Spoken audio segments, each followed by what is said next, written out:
Hi, everybody. Thanks for joining us today for this talk around cybersecurity and AI for charities and non-profits. I'm going to be controlling the PowerPoint today, so I'm going to pass the mic to Robert Dalziel, who'll introduce himself and then the next speaker, and then it will circle back to me at some point. Over to you, Robert. Thank you, Richard. Hi, everyone. Thanks for joining the webinar. My name is Robert Dalziel at KIC ICT, and with me this afternoon is Naveed Iqbal, probably based in sunnier, warmer climes than we are today in Scotland. Naveed is the UK ambassador for Microsoft Tech for Social Impact. And with me here in Bells Hill is Richard Abrams, Technical Services Director at KIC ICT. Over the next 45 minutes or so, we want to cover three topics. Firstly, cybersecurity. It's fair to say that cybersecurity or cyber attacks, won't be going away anytime soon. High profile security attacks seem to be in the news on a weekly occurrence. British Library being the latest victim of a ransomware attack. And I noticed yesterday that an MSP who delivers services to law firms had been hit by a cyber attack, which has resulted in around 80 firms being unable to complete their conveyancing transactions on behalf of their clients. So it's not good. The good news is, however, there's a lot of security-related functionality within Microsoft 365 license plans. License plans which, thanks to Microsoft Tech for Social Impact, are available to charities and non-profits at significant discount when compared to the commercial sector. So the thinking is the opportunity is there for charities and non-profits to take advantage of that and enable that security functionality to good effect. So during his first session, Richard is going to run through how we do that. Richard's second session will then be focused on artificial intelligence. Just to make you aware of what's coming down the line next year, and through 2 or 3 demos, let you see how ChatGPT and Copilot could potentially be used to enhance productivity and creativity. So we estimate about 15 minutes on each of these sessions by Richard. These sessions have been linked in the sense that it's key that robust cybersecurity and data governance is in place to ensure that whenever AI is introduced, it's done in a secure and controlled manner. And we'll highlight how we can help with that towards the end of the webinar. To set the scene, though, we thought it'd be useful to introduce you to Microsoft Tech for Social Impact. This might be your first introduction to Tech for Social Impact. Microsoft Tech for Social Impact is the non-profit arm within Microsoft itself that ably supports charities and non-profits in a whole raft of ways, which Naveed will shortly run through. There'll be time at the end for you to ask questions in the chat area, which is down at the bottom right there. And after this webinar, you'll all receive a link of this webinar for reference and sharing. Okay, I think that's it. Without more ado, over to yourself, Naveed. Thank you, Richard. Thank you, Robert. And first of all, I just want to say a huge thanks to everyone that's attending today. Without you guys doing the great stuff that you do in the non-profit sector, we at Microsoft TSI would not be here today. And so a massive thank you to all of you. And I'm also honoured to be here today to share our efforts to create a positive impact for people and the planet in conjunction with our partners, KIC. So today, I'd like to spend a couple of minutes to share our fundamental approach to driving social impact, which is our vision within Tech for Social Impact. And I just want to let you know that I think I've got probably one of the best jobs here at Microsoft. I get to work with our partners such as KIC, but I also get to see some of the great work that you guys are doing in the non-profit sector. So at Microsoft, we believe technology is a powerful force for empowering people and organizations. We see it every day in our work, whether it's data and AI helping predict malaria outbreaks or humanitarian organizations delivering digital literacy through displaced people. We truly believe that the success of the non-profit and the NGO sector is critical to how we achieve our mission as a company. But to do this, we must take the benefits of world-class technology accessible and relevant for non-profits, NGOs, and IGOs. Next slide, please, Richard. And the third slide, please, sorry. Thank you. So the world has changed so much in profound and fundamental ways. We've seen the role of technology have a positive impact as we've tried to survive through the pandemic. The level of technology adoption has rapidly accelerated. Now, as we think about that pace of transformation, we have to understand the consequences of that transformation, as well as what our role in that transformation is. Next slide, please, Richard.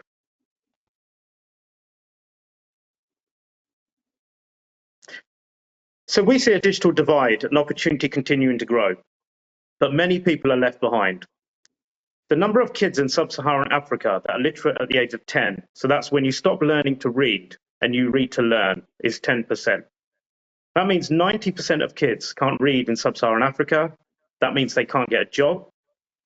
That means the economic opportunity gap is growing. COVID had an impact, and technology has a massive role to play there. We also look at the fundamental persistent rights issues. We see tragic wars unfolding. We see human rights today and every day on the news being violated across the world, and technology also has a role to play there. We see an urgent climate crisis. In 2021, at the end of June, it was 106 degrees Fahrenheit in Seattle.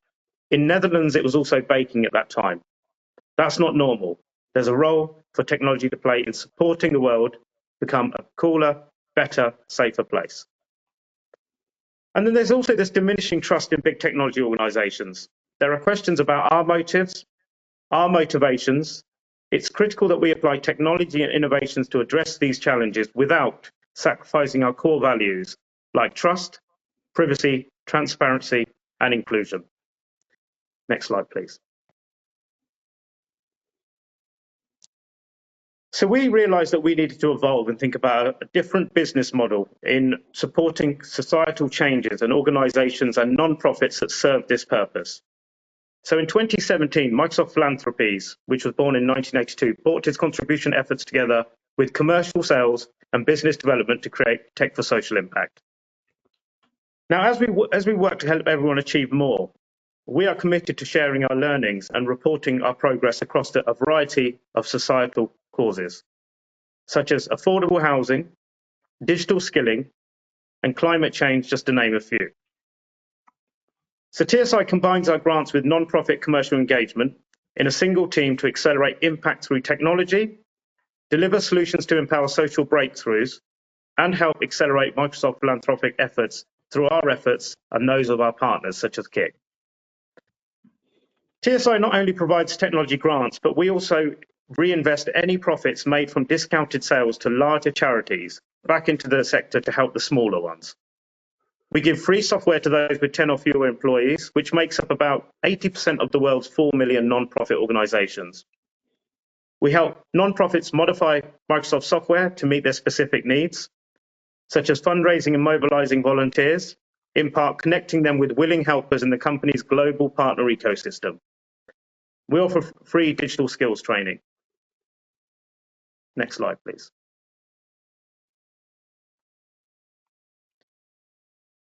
So the Tech for Social Impact team is truly committed to this sector and the idea that is absolutely core to Microsoft's mission to empower every non-profit and international development organization with Microsoft technology to accelerate social impact. Next slide, please. But our work has only just begun. So this year marks TSI's 6th-year anniversary, and we're more motivated than ever. In 2022, Microsoft provided $3.2 billion in grants and discounted software services, and we equipped 330,000 non-profit organizations with modern, secure, and scalable cloud solutions.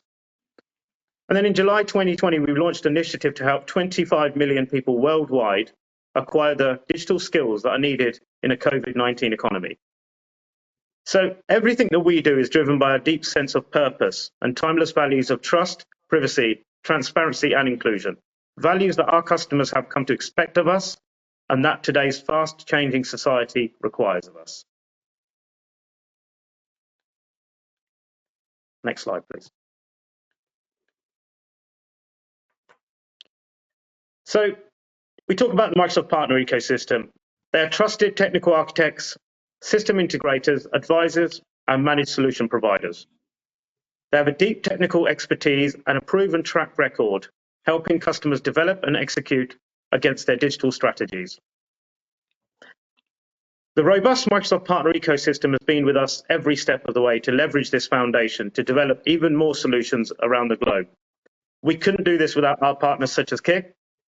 We will accomplish the most by collaborating together, and we deeply value partners aligned to our innovation strategy and partners who can extend, deliver, and support cross-cloud solutions.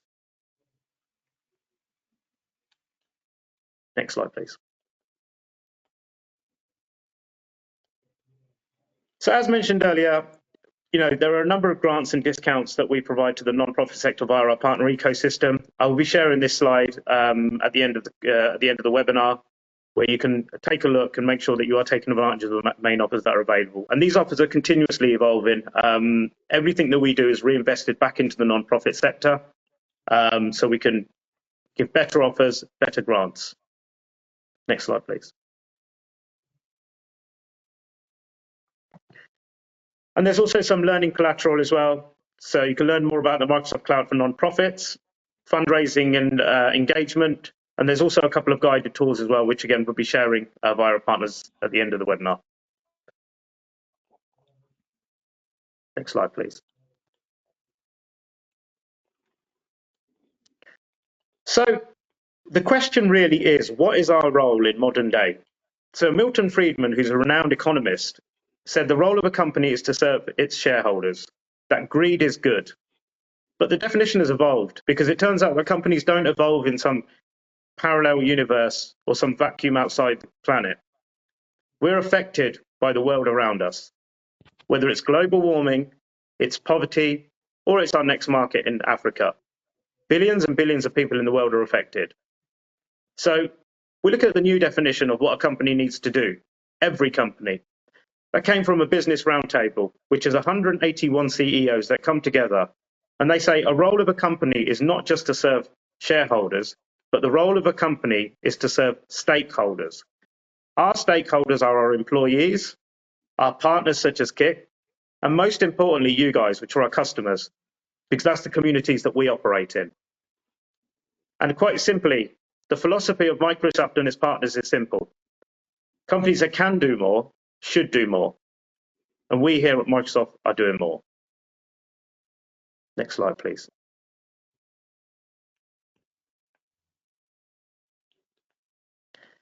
So with that, I would like to thank everybody again for the great work that they're doing. And I'd like to pass you back over to Richard. Thank you. Thanks very much, Naveed. I really appreciate that. It was very informative, and we can definitely take some questions on that. If anyone wants to ask any questions now or as I go through my session, then just type them in the chat box and I'll try and pick them up at the end. So as Robert said, I plan to try and split this into two sessions. And they're not scripted, so anything can happen, and we'll see how we get on. So the first thing I want to talk to you about today was around the three sort of main M365 product subscriptions that are generally aimed at small to medium-sized organizations. So this is anyone up to 300 users. If there's anyone on the webinar today that's got higher numbers than that are equivalents in the enterprise space, and I can talk you through those as well. But for most people on the webinar, I suspect these are the ones we would look at. I'll allude to the other ones as we go.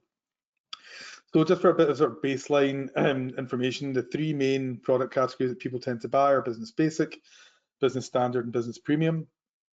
Business Basic is just email, files through SharePoint and OneDrive and Teams for communication and meetings.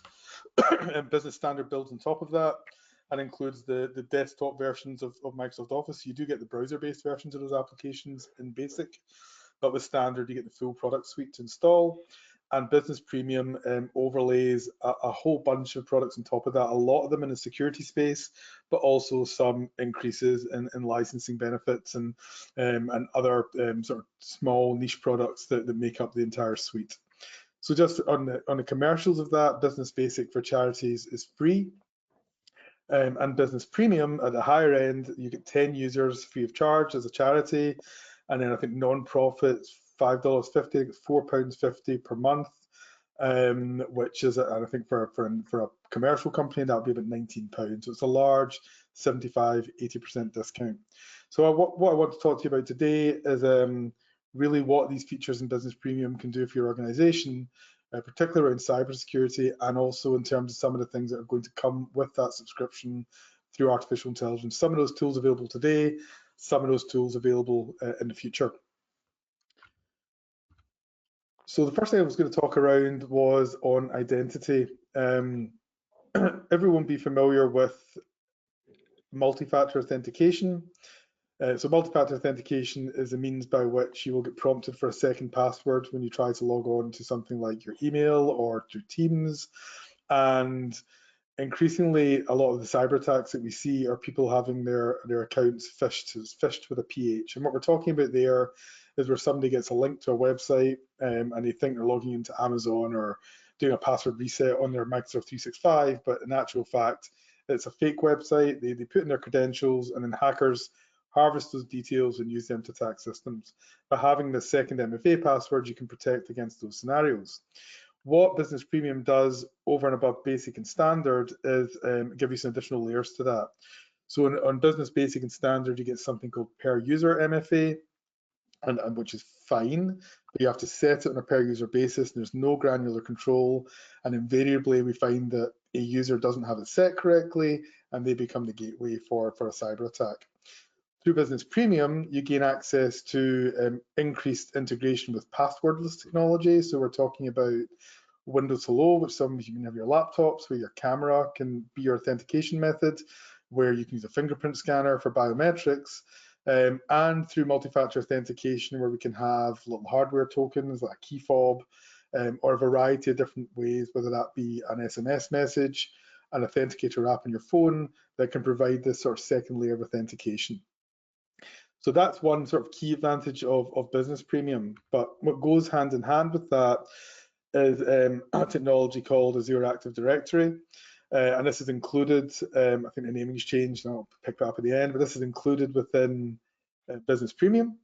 And it provides you with a particular technology stack called conditional access. And what conditional access, I know this looks quite technical, I'm going to try not to be too technical, but it will allow you to control who can do what, from where, and when. So we can say, for example, that users working in a fixed office are not prompted for multi-factor authentication. Users externally are. We could say, if it's all integrated correctly, that users who have a corporate device can access services, but users cannot access it from their own sort of home device. We could deny access from any, say if we had a country we felt was a bad actor, we could deny access, let's say from Russia or somewhere we felt was not appropriate to have access to our systems, or we could facilitate access to people as they go on annual leave and they put in a request for access, so you can geo-lock it to allow only access from certain locations. So that's the Azure Active Directory piece and conditional access that comes as part of Business Premium. And then there's another suite of products that come in addition to that called Microsoft Defender. So I wish I'd added another slide, but there's a product called Defender for Business and one called Defender for Office 365 that both come with Business Premium. Just to talk through Defender for Business briefly, Defender for Business has an anti-malware sort of endpoint protection piece to it that will protect against what are called zero-day attacks or sort of very much fresh out the gate malware attacks. And it could replace existing sort of legacy antivirus technologies like McAfee or Symantec or products of that ilk. It's very similar to some of the other next generation products like SentinelOne and can sit hand in hand with those products. But not only does it give you that anti-malware technology, it also provides a vulnerability scanner, which is powered by a stack called Qualys. And that can look for problems on PCs or software out with of your sort of Windows patches and the regular maintenance that you do. It will look for what are called zero-day vulnerabilities, where there could be a problem with firmware or, on a laptop or an application that you have that has a known vulnerability. It will highlight those vulnerabilities and allow you to remediate them. It also comes with a URL filter, so something similar to Cisco Umbrella as an example, where you can block inappropriate web content for users, so you can control things like access to social media or to adult content, gambling, all those sort of things you'd like to have control over, all come as part of that bundle. And in addition to that, you get another piece of technology called Defender for Office 365. So everyone that has Microsoft Office 365 and uses that for email has a technology called Exchange Online Protection. So that's an anti-spam engine that will help block things like adverts for pharmaceuticals or inheritances or all these weird mails that you know are just nonsense. It will block those types of mails. But what Defender for Office 365 does in addition is a few things that are quite crucial. It has a technology called safe links. So if somebody sends you a link to a website, Microsoft will check that link in their cloud and make sure it's going to a sort of benign, safe destination. And if so, it'll present that to you as a safe link or it'll block it. If somebody was to send you an attachment through OneDrive, SharePoint, Teams, any of these normal technology stacks in 365, Microsoft will detonate that attachment in a sandbox and check it for malware and only deliver it to you if it's safe. And the great thing about that is that's Microsoft checking it outside your network. It's all well and good to have an antivirus product or Defender for endpoint, Defender for business, but all the better that somebody else checks that before it comes onto your network. So it provides that. And it provides an additional layer of anti-phishing. So if I was to spoof a mail to you, by spoof, I mean pretend to be Bill Gates at Microsoft.com, the anti-spoofing engine within Defender for 365 should catch that and decrease the number of sort of identity fraud type emails over and above what Microsoft can do built in. So that's covered conditional access through Azure Active Directory, Defender for Office 365, and Defender for Business, all key components within Business Premium. All these things are used to inform what is called the Microsoft Secure Score. So within your Microsoft tenant, you can look and you can see your score, and they'll give you a comparison between that and other organizations in your industry. In this example, this organization has 29.5%. And on the right-hand side of that slide, you'll see it says 45.13% is the industry average. And it makes a score of recommendations of things you can do to improve your score. Through Business Premium, you can increase your score by up to 50%. So you'll see all these products on the right are all included within 365 Business Premium. And as you can see, requiring MFA for admin rules, 9%, safe links, we just talked about 8%, safe attachments, 7.5%. So by moving to Business Premium and by implementing these different technologies, you could take this secure score we just looked at 29.5%, and you could get that score up to 80%. None of these are silver bullet measures, and they go hand in hand with your firewalls and your other mitigations that you put in place, but as a combination of these things that will reduce the attack vector and keep your environment safer. The last piece, and it's a significant part of Business Premium, is a technology called Intune. So if you were a corporate, I think you pay £7 or £8 alone just for this one product, and it's included free of charge within Business Premium. It will work hand in glove with conditional access. So that's where you could say only allow corporate machines to do separate things, but it's extensible. So we can use a thing called mobile device management to not only manage endpoints, but also to manage sort of phones and tablets. Those could be iOS and Apple devices. They could be Android devices. And for corporate devices, we can deploy those phones to people. We can control them. But most importantly, we can revoke access to them and we can wipe them remotely. So not only can we deploy and manage them, but if we have a bad leaver, if we have someone that loses their device, we can control that device and fully manage it remotely. And in scenarios where we have people who bring their own devices, BYOD, we can facilitate something called mobile application management. So that's a subset of MDM.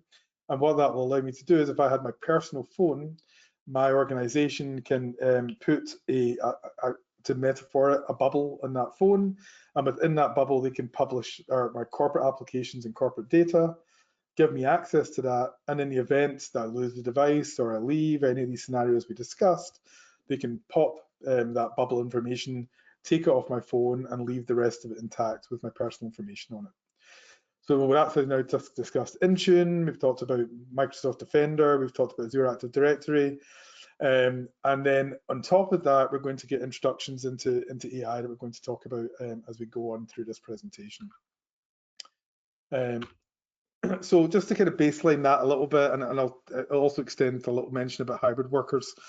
A lot of what we're talking about when we talk about AI and we talk about 365 all very much fits into the sort of larger ecosystem at Microsoft called Azure.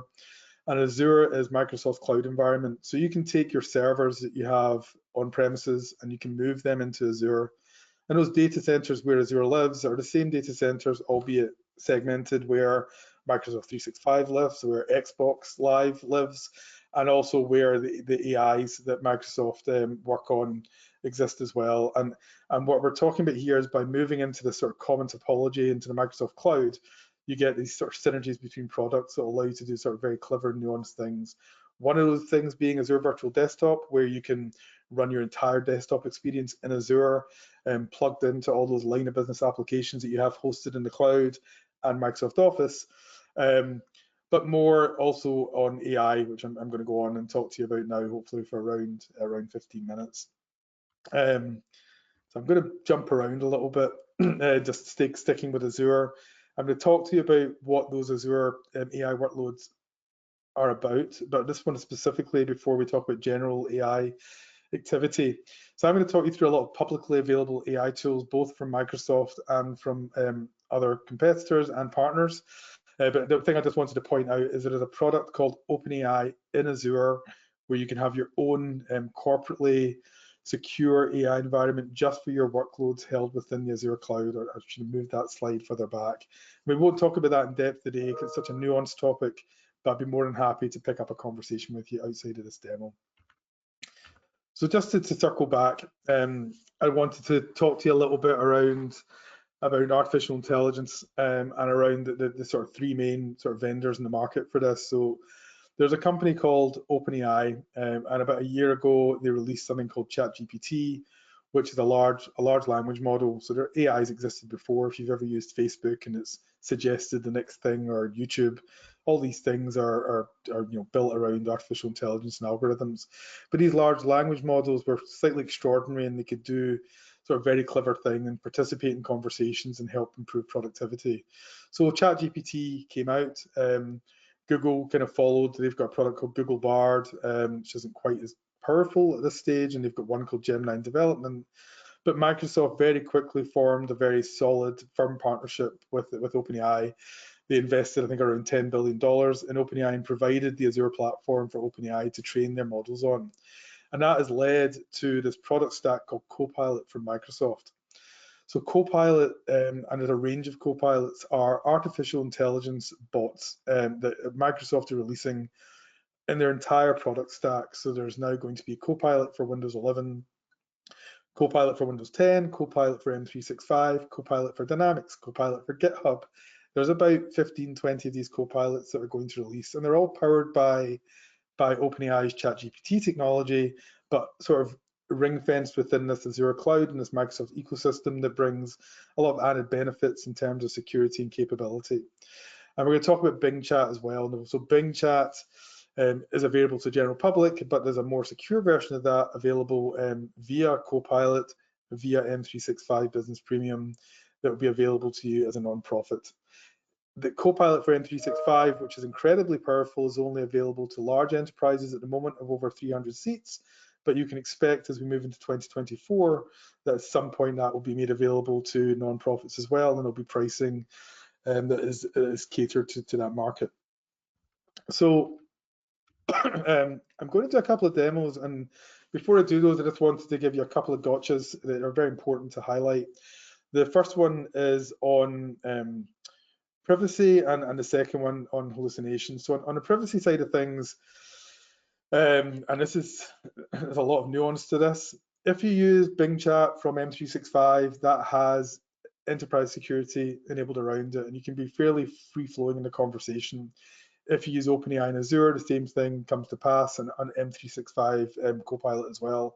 If you use a public version of Bing Chat or you use ChatGPT, depending on how you use it, you need to think about GDPR and privacy. These models are training potentially on your input data, and are they're just as prone to cyber breaches as any other technology stack. So what I would say is, where possible, in fact, really at all times, definitely redact things like passwords and anything intellectual property, and be very mindful on things like identity, and think about GDPR. often when I use these tools, I anonymize the information and when I put it in and unanonymize it when it comes back out as a safeguard, or I try and use tools that have security in. On the hallucination part, they're called co-pilots for a reason. If they would be called pilots if we felt they were safe to fly the plane, but we don't feel we're quite there yet, so they're called co-pilots. And the other analogy I would use is you should think of them as like having an unpaid intern, a helper, someone that can vastly improve your productivity, but that you would not necessarily trust to be the kind of pilot of your plane. So with all that in mind, I'm going to go through some demos with you just now, and let me just start with the first one. So I'm going to actually go into a live tenant that I've got running at the moment, and I've got a Microsoft 365 account. So this is a company that Microsoft often uses for demos called Contoso. And you'll see that on my Edge browser, I have access to a tool called Copilot. It's actually called Copilot for Bing Chat. So if you're using Bing right now, you'll see that this sidebar is enabled, and this is Microsoft's artificial intelligence engine, and it's powered by ChatGPT-4 from OpenAI. So we can access it there, and that's great, and we'll maybe go back to that in a minute.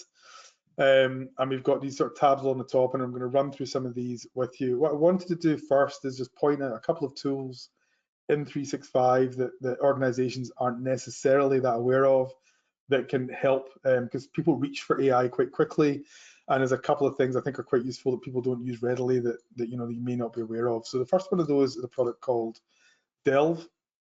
So if you have M365 Business Premium, when you click in the 9-dot menu and up here, you get all these products that come as part of your 365 suite. This one, Delve, is a nice little tool I like to show people where you can see yourself. For this demo, I am Adele, although I definitely am not Adele, but for the purpose of the demo, I will be. And Adele has its list of people that Adele works with. And if I look at somebody like Megan, who works with Adele as a marketing manager, it will surface for me the content that Megan's been working on. So immediately, without anything clever, no artificial intelligence required, I can look at all the documents that Megan's been working in.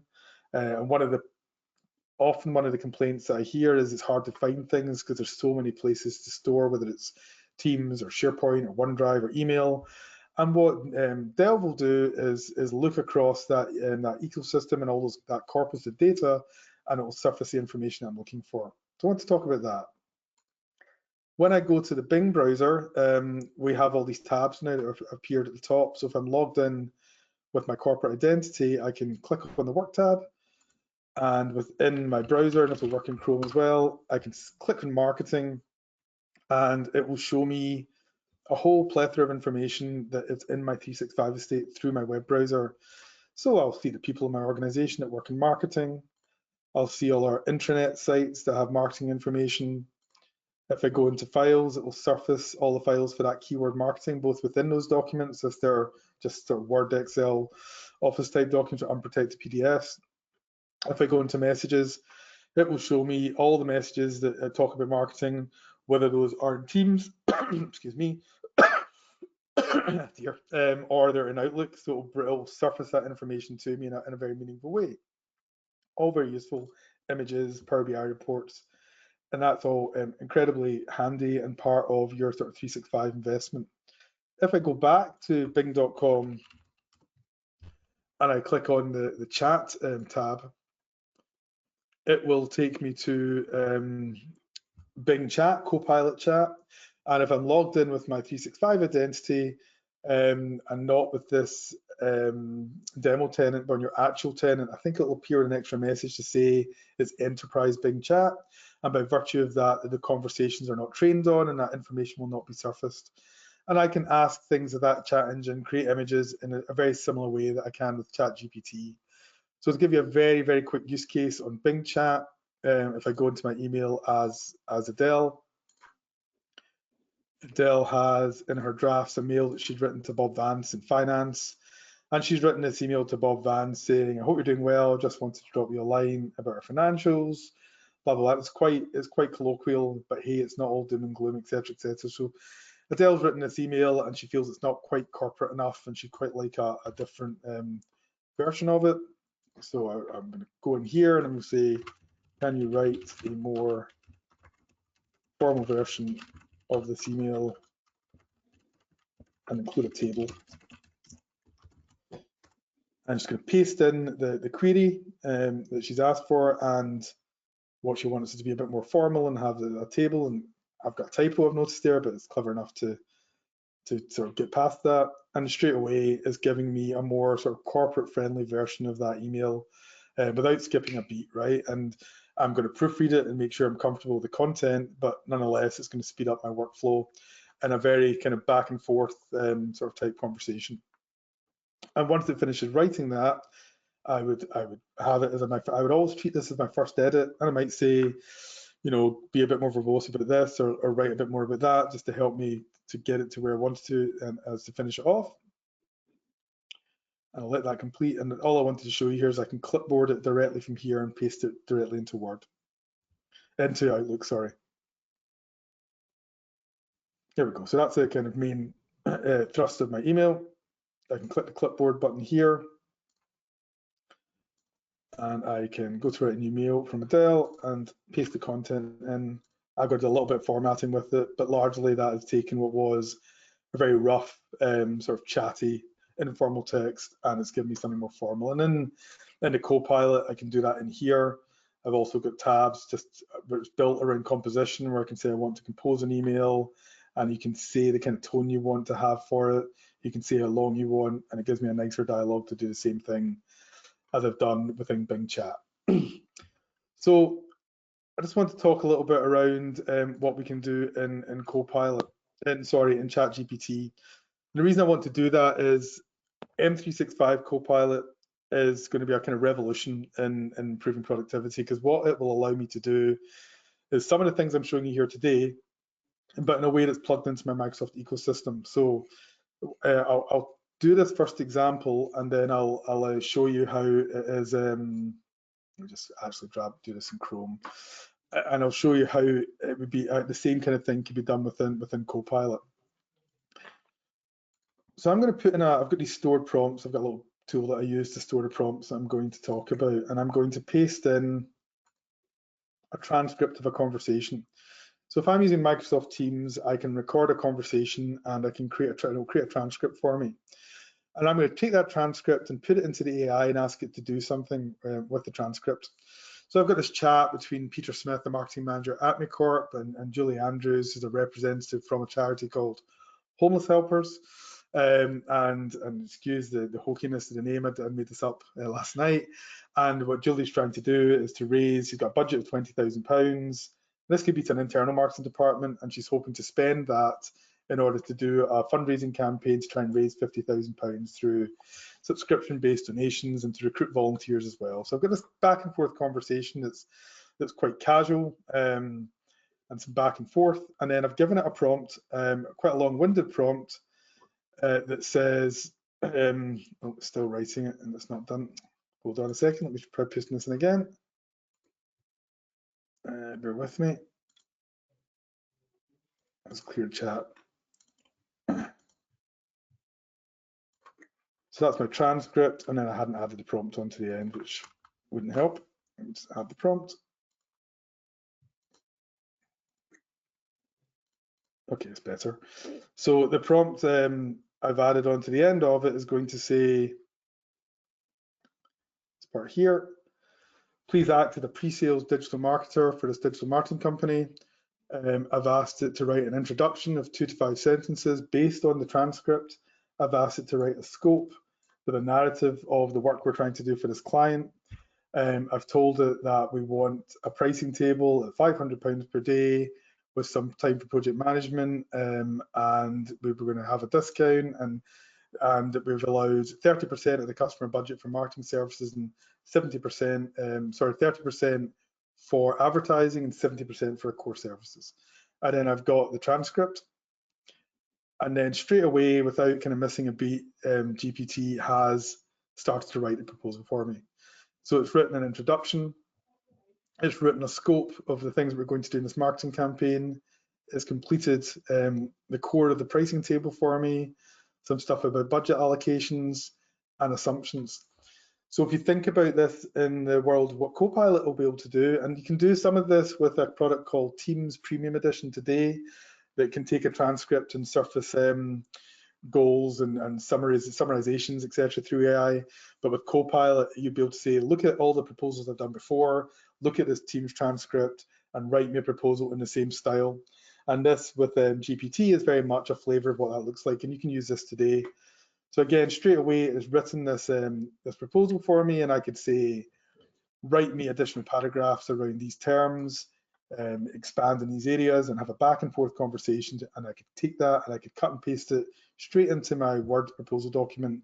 And it might not do the work for me. I might have to get someone to read it over, but it could speed me up by 50%. And then I could take another AI, something like DALL-E, and I'm going to speed this up because I'm conscious of time. And I could feed in this proposal that we just created. And then I could add a prompt saying, I'm going to run this campaign, this bottom part here. I'm going to run this campaign and need some art to help with digital marketing, create some images that you think would be useful. And both Bing Chat can do this today, or ChatGPT has gone and created me a bunch of images that it feels might be appropriate to my campaign. And I could say that I don't like that image, change it like this, do it like that, make it photorealistic. And these images are not from stock imagery. They don't carry any sort of intellectual property because they've been born out of the artificial intelligence. So you can use these images in your artwork. I'm not sure that these are necessarily appropriate, but nonetheless, you get the idea. So that's what that I wanted to show you. I'm going to flip back for the last sort of 4 minutes. I'm conscious of time, but there's not a lot of questions coming in, so I'll probably just take up all the time. So here, just show you a more powerful example. So in this example, we're going to do some data analysis and use some forensics. So I'm going to work as a recruiter, and we're going to get the AI to read CVs that I've put in, analyze the CVs, and then write personalized replies on the back of it. Quite complicated thing we're asking it to do. I've kind of pre-baked this demo to help us out.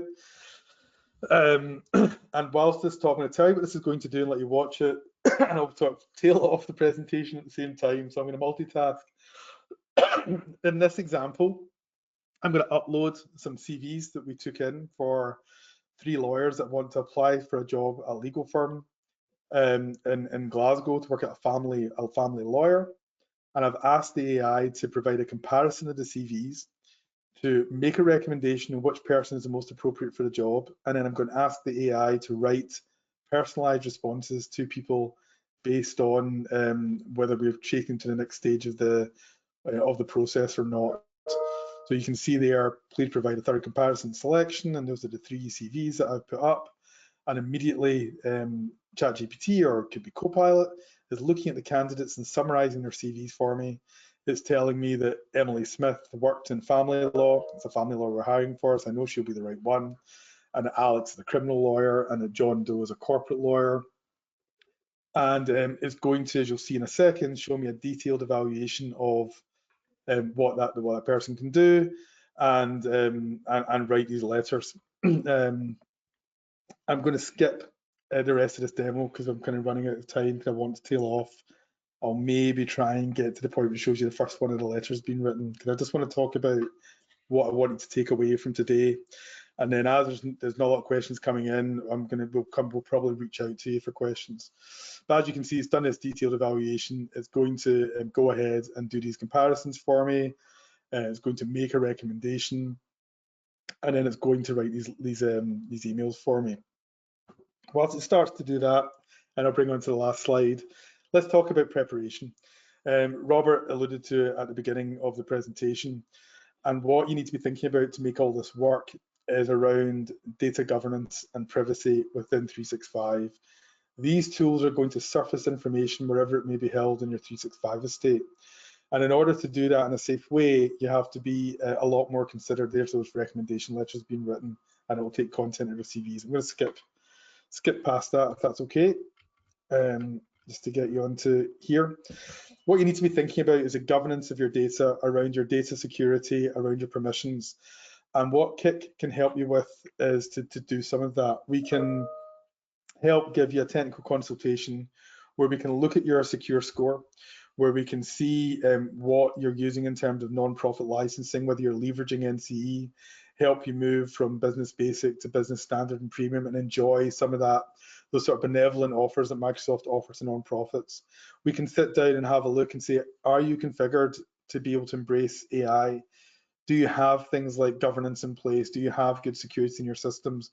That's not only going to help you with cybersecurity, it's going to help you to prepare for AI. It's going to help you to be GDPR compliant. And in this day and age, it has become more and more prevalent that you have to do that.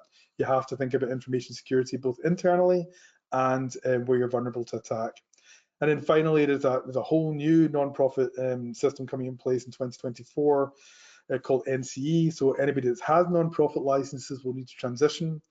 So what we're offering really today is sort of a free session with one of our senior technical consultants to have a look at your tenant, talk about where your positioning is today and what your roadmap look like, and have we've got 190 people here, a lot of expertise, and we can help you move forward into the next step. And then just to finish off, I didn't think there was any questions. There are training materials and other resources. I think we will send you either the deck or the slides at the end of this with some links that will take you to that information. And I know I've covered a lot in a short space of time, so hopefully you've stuck with me, and I appreciate your time. Thank you very much for listening. I just want to sort of add off the back of that as well, Richard. Thank you for that, much appreciated. I just want to say from sort of tech for social impact perspective as well. I mentioned digital skills training earlier. So there's a lot of digital skills training available for non-profits. There's a whole hub of it, online non-profit training courses and resources.